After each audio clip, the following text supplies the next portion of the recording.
Welcome to the Unsexy Entrepreneurship Podcast. Everything you need to know for millennials looking to start, acquire, or grow a business with CPA and entrepreneur Charles Harris and director of the Entrepreneurship Institute, Dr. Seth Jensen. This is the Unsexy Entrepreneurship Podcast. Hi, and welcome to the Unsexy Entrepreneurship Podcast. I am your host, Charles Harris, and today it's just me. So I feel really bad for you as you get to listen to me talk about super nerdy accounting stuff. But when you're hearing this, it'll be after September 15th, which means that third quarter tax estimates were due. And so I just wanted to kind of talk about that because while I'm recording this is what I'm dealing with right now and talking through a lot of some basic tax things with clients. I'm just realizing that a lot of entrepreneurs don't really understand what's going on with their taxes, and it's so scary, and it just makes everyone really nervous because when you get a letter from the IRS, I don't think there's anything else that scares people more in their business because the IRS can shut you down tomorrow. Will they? No. But it's something to think about and to be worried about, and I think those are the biggest questions I get from people. Generally, you don't have to worry about the IRS. They make mistakes all the time. It takes some work to resolve anything from the IRS, which is the biggest issue. But usually it's not as scary as shutting down your business. Even if they put in the wording, hey, we're going to shut down your business, usually you have some wiggle room and some time to get this all figured out, to get it resolved. And as long as you're paying the IRS and you're trying to stay compliant, you really shouldn't worry about the government coming in and shutting you down. Generally, you have to worry about getting shut down when you aren't filing your taxes, when you're avoiding the IRS completely. And so that's kind of the way I put it. As long as we're trying, we're filing, we're going to be okay. Penalties will happen, but it shouldn't be significant and it shouldn't be super scary. So I just want to kind of walk through generally what I see. So the first, I'm going to say a rule of thumb, every time you get any income, you need to set aside 20 to 30% of that income for taxes. And it's hard because I can't tell you more than 20 to 30% without seeing your actual previous year taxes. And it could even be less than 20%. But I just think that's a general good rule of thumb. You yourself will know if you're earning significantly more or a significant amount of money, then closer to 30% makes more sense. And then if you're closer to like 100,000, 20% should be plenty and should be very safe. But it's going to vary depending, right? And so I can't give you a hard, fast rule, but 20 to 30% is the general rule of thumb. The next thing that I get asked all the time. So earlier on in the episode, I mentioned September 15th, this is your quarterly tax estimate. And a lot of people don't even know this exists. So if you have a W-2 job and you're just working, let's say for Amazon, right? They are going to pay you a W-2. And in that W-2, when you look at the pay stub, you can see that they withhold 7.65% of your income for taxes. So Amazon is actually responsible for paying that tax. And Amazon also has another 7.65% that they have to pay for employing you. So if you're a business owner, you actually have to pay 15.3% for employment taxes because you're paying the employee side and you're paying the employer side. So it's 15.3%. And there are some tax breaks for that and deductions, but I just wanted to make you aware. So those are payroll taxes. The other thing Amazon's going to do is withhold federal income taxes for you as well. So federal income taxes is really what we think of when we pay our taxes on an annual basis on April 15th, right? We're paying that federal income tax and not the payroll tax, not the 15.3% or the 7.65 that Amazon is withholding, but we're paying federal income tax. And that's where the tax brackets come in. So if you earn $3,000, most of it's going to be the standard deduction. You probably aren't going to owe a dime really. But as you kind of go up and you make more money, the tax brackets increase. And that's usually what we think of when we're talking about taxes. So a few things that I want to dispel real quick. First, if you get money back on April 15th, it does not mean the government is paying you. It means you overpaid the government. You can underpay the government and you can overpay the government. I have never seen anyone hit it perfectly. That doesn't mean it doesn't exist. I've just never seen it because usually there are some things that happen that change your taxable income, including just inflation adjustments and things like that. So when you file your taxes on April 15th, the money you get back or the money you give is not any money you're getting back from the government or giving more to the government.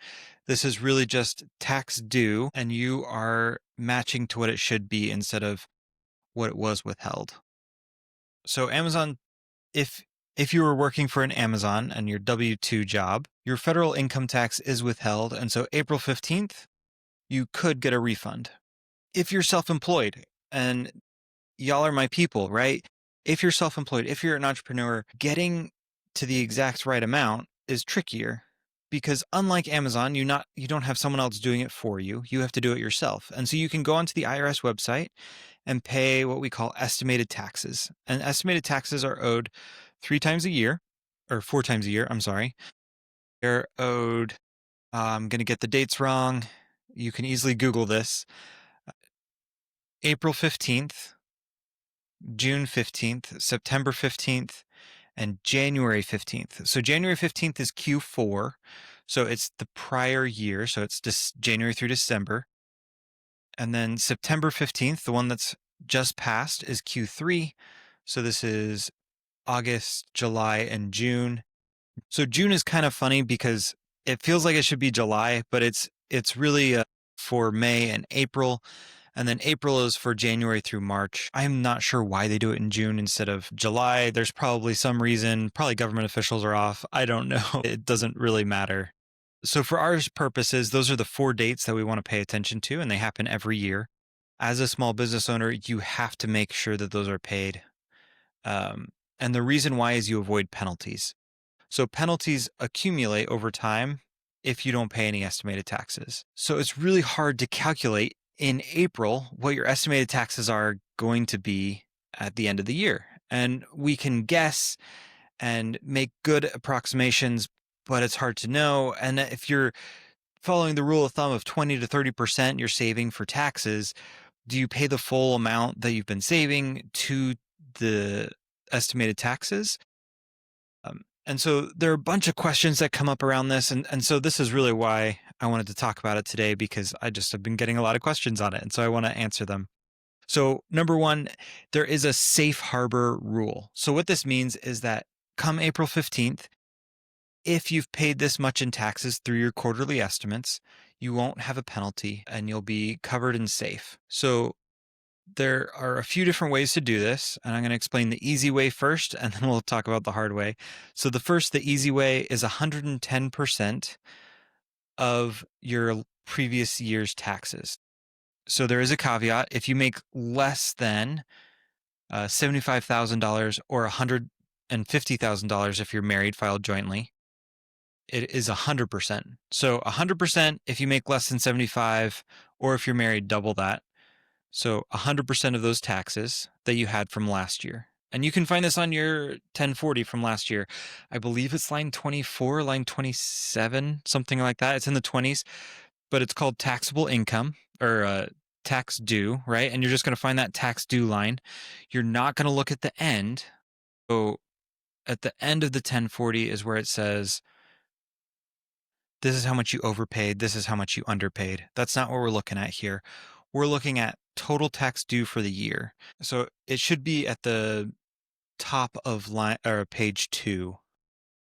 And so that's where we can find it. And we want to pay 110% of that. Theoretically, it could be 100%. I usually say 110, safer. Most people with small businesses, and if their spouse works or their partner, they're making more than 150 a year. And that's why I say 110, I think, is the good rule of thumb, and it's safer. So 110% of the prior year's taxes. So if you paid $10,000 last year in taxes, then it's $11,000 in taxes this year. And so you'll want to split that up over the 4 periods of time.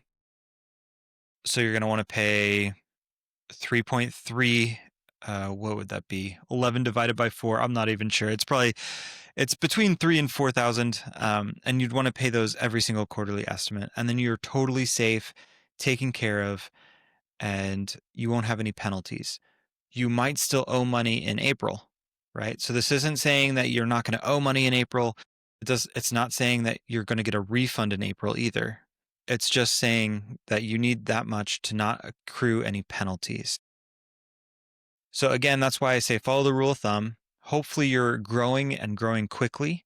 So if you pay 110%, then you follow the rule of thumb. The rest you should have in a savings account, keep it in a high yield savings account, make some money off of it, but keep it in a savings account and then move and pay that off the remainder come April 15th.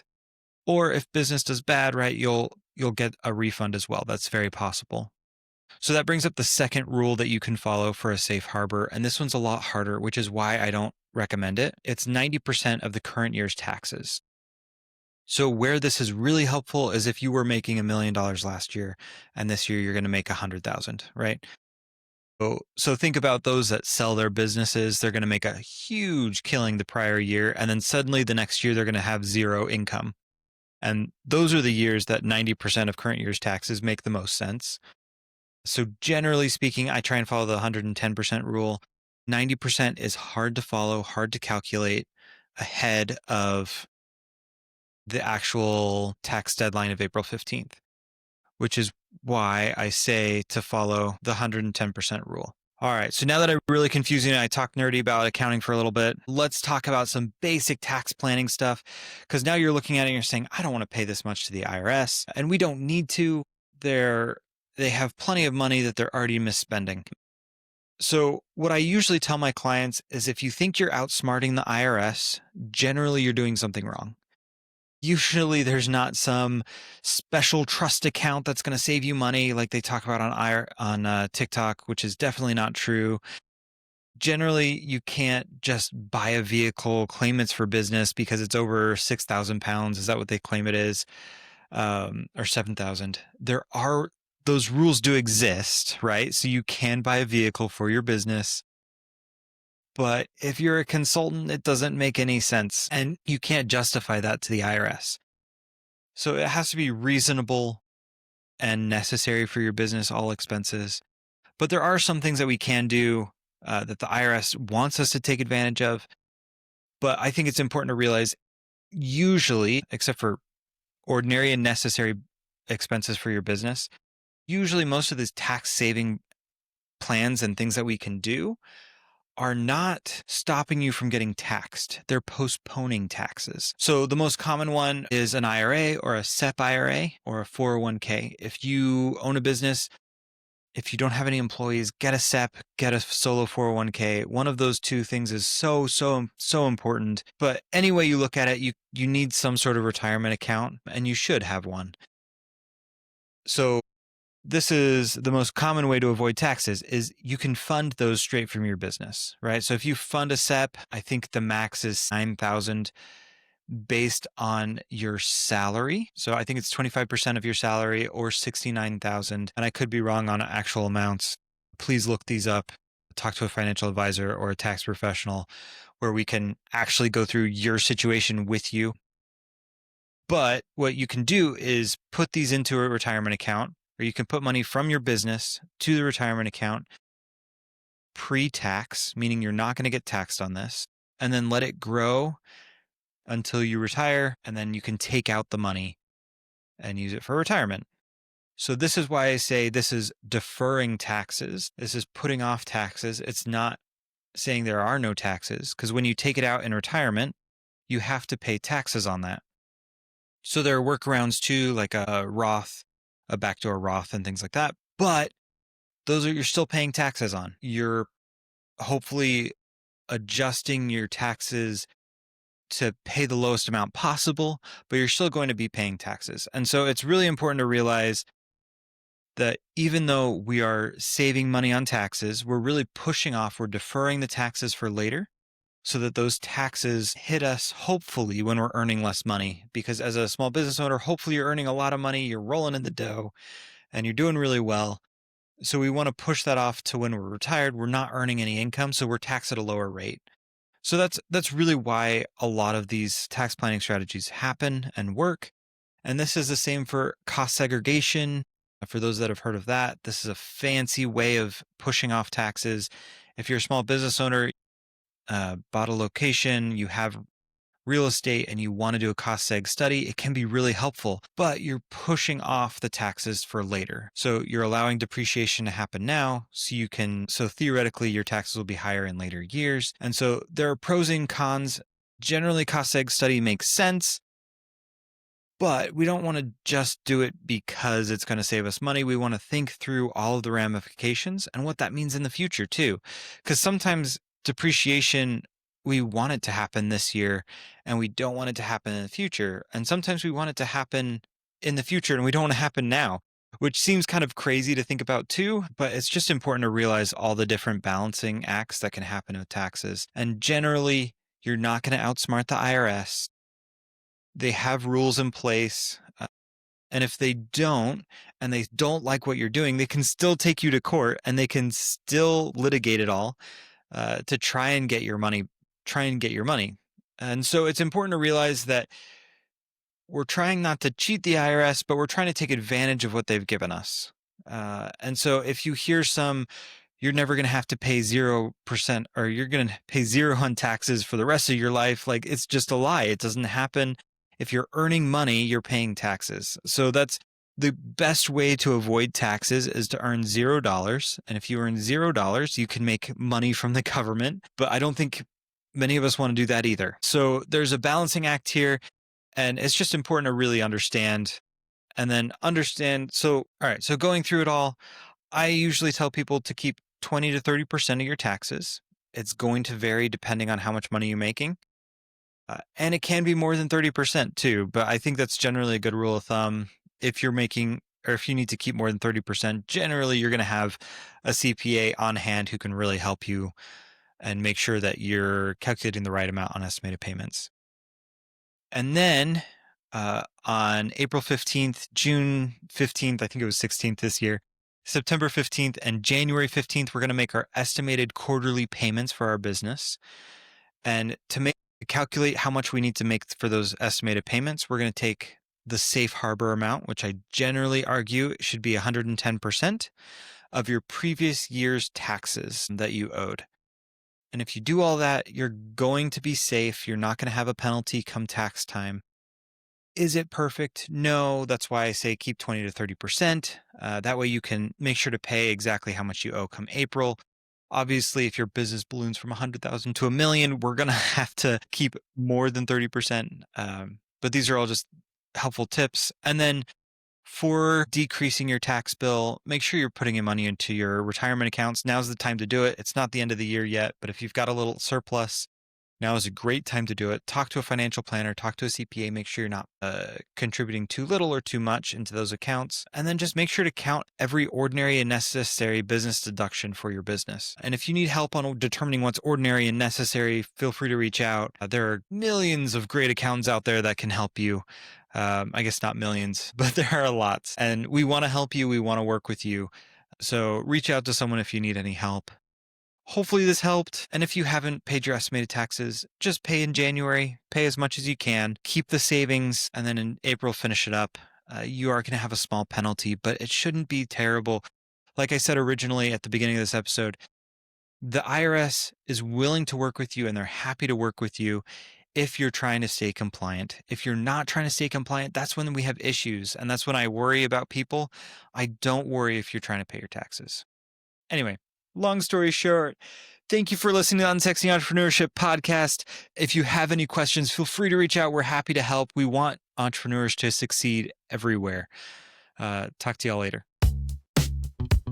Thanks for listening to the Unsexy Entrepreneurship Podcast. Seth and I want to continually improve and make sure that we're covering the topics that you as an entrepreneur really want help with, but we need your help with that, and here's how. So first, please like and subscribe to the show wherever you're getting your podcast. We want this to get into as many hands of entrepreneurs as possible. It could really help make their business a success. Secondly, leave us a review on your podcast app. We read each and every single one of those comments, and it really helps us in our planning to make this tailored for you as an entrepreneur. And lastly, send us your questions directly. Just click the link in the episode description and you'll be able to contact us directly, as well as get notified of upcoming shows and value-added content. So we look forward to hearing from you, and we'll be back next week. Thank you.